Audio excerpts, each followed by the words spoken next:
Hello, I'm Jade. But a good friend of mine a long time ago with special needs, he was a very good friend of mine, called me Miss Sparkle. So welcome to Storytime with Miss Sparkle. I want to read to you today a very special story that is dear to my heart. One that my grandma read to me a long time ago. And I want to apologize. I don't mean any offense in accents or anything like that. I just want to read it the way it was intended to be read. And I love everybody just as they are, no matter what. So, today's story is going to be Brer Rabbit and the Tar Baby, out of the children's book of a treasury of children's literature. I used to get this book all the time when I was a kid, back when libraries were a thing. Remember libraries? Go and you could check out a book, and then you would have to, read it in a certain amount of time and bring it back. Every time I brought it back, I'd check it back out, because I loved the pictures and the stories in it.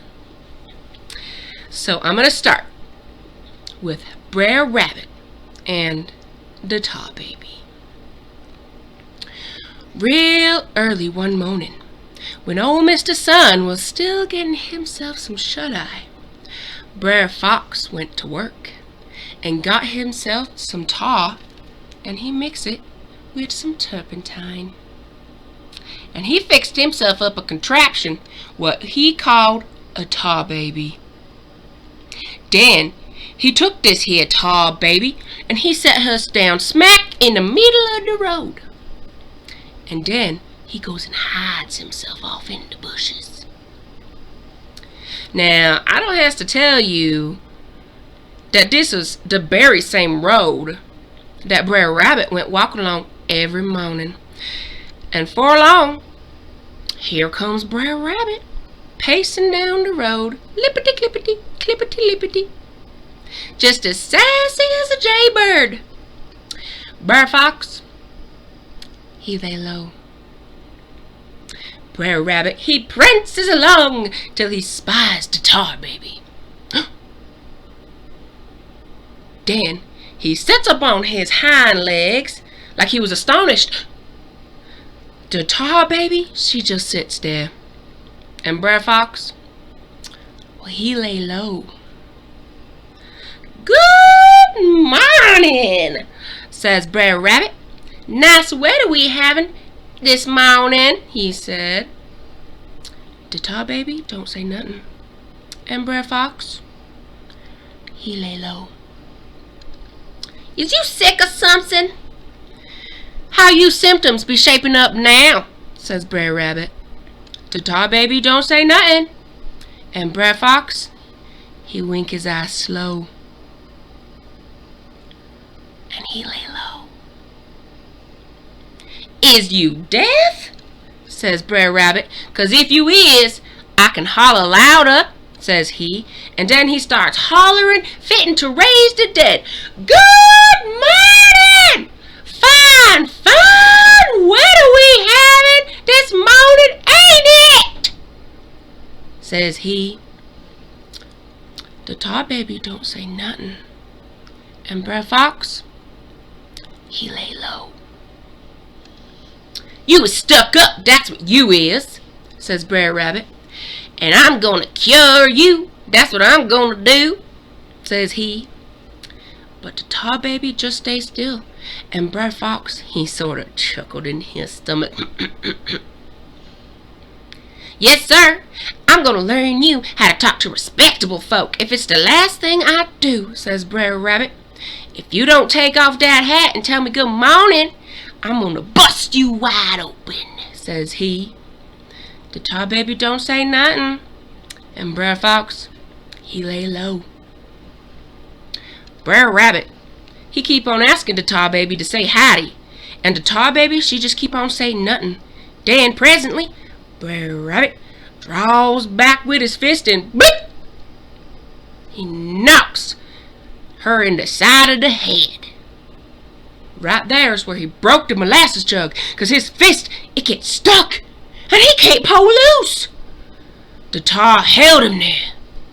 But the tar baby, she just stayed still. And Brer Fox, he lay low. "If you don't let me loose, I'll knock you again," says Brer Rabbit, and with that, he go and swipe it with the other hand, and that got stuck too. Whoop!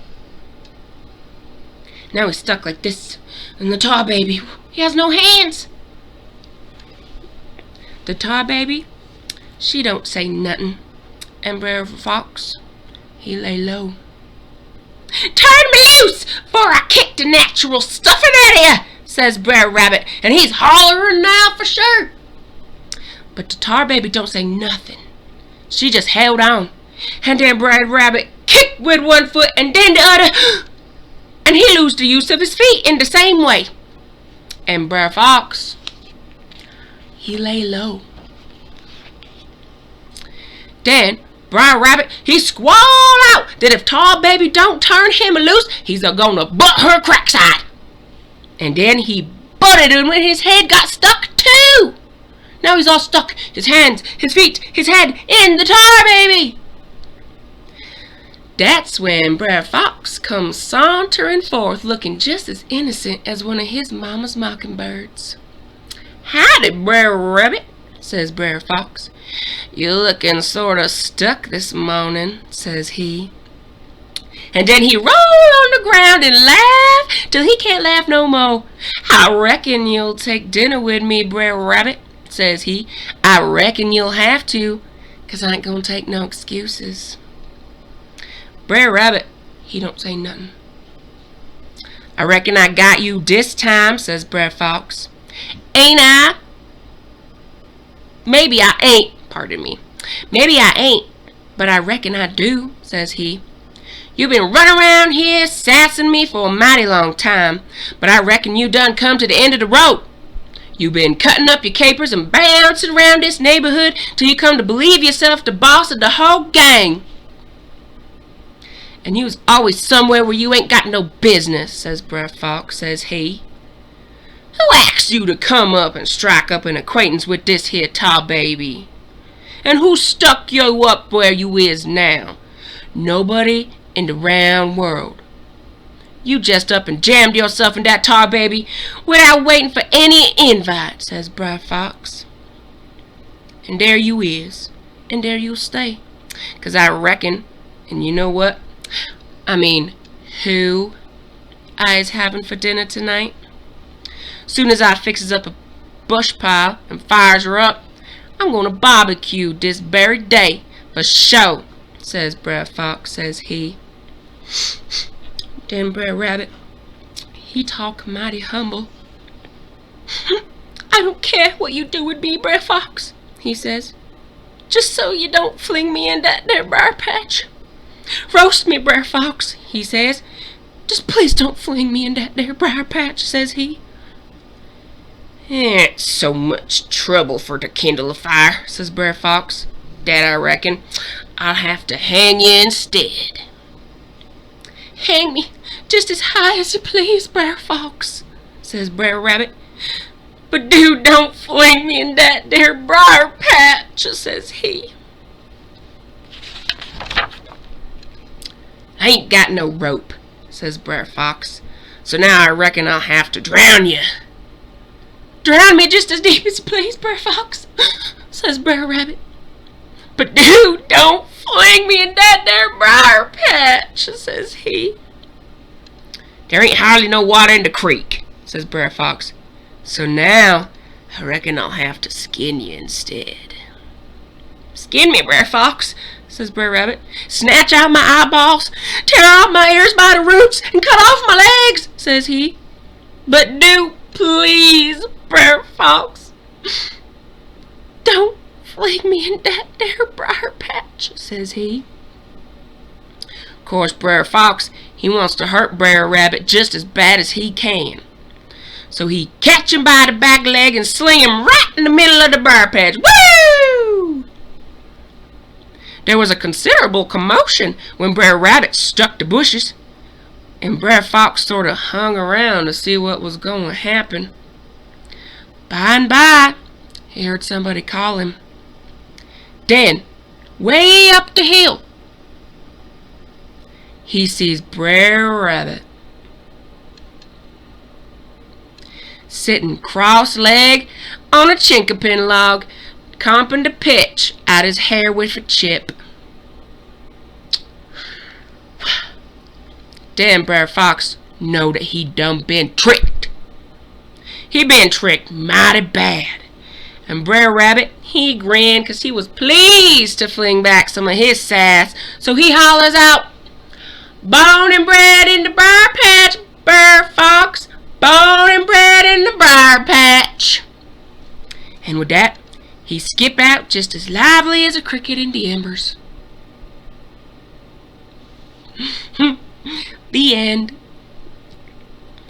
I love that story. And I'll show you some of the pictures. My hair's crazy. I'm getting over a cold, so I'm sorry. That is Brer Rabbit and the tall baby. And here in the back, you see Brer Fox. He's laying low. And we're going to turn the page. Look at this colorful picture. Brer Fox, Brer Rabbit, and the tall baby. He's all stuck up in the tall baby. He can't get loose. And then we have one more picture of him being sassy pants. He's a sassafras. Born and bred in the briar patch. Born and bred. A briar patch is a patch that has lots of thorns and stickies and pokies in it. So if you're walking through the patch or woods or something and there's a big briar patch, it's very pokey, so don't go in there because you're not a rabbit. Thank you for joining me today for Storytime with Miss Sparkle. I'll see you again soon.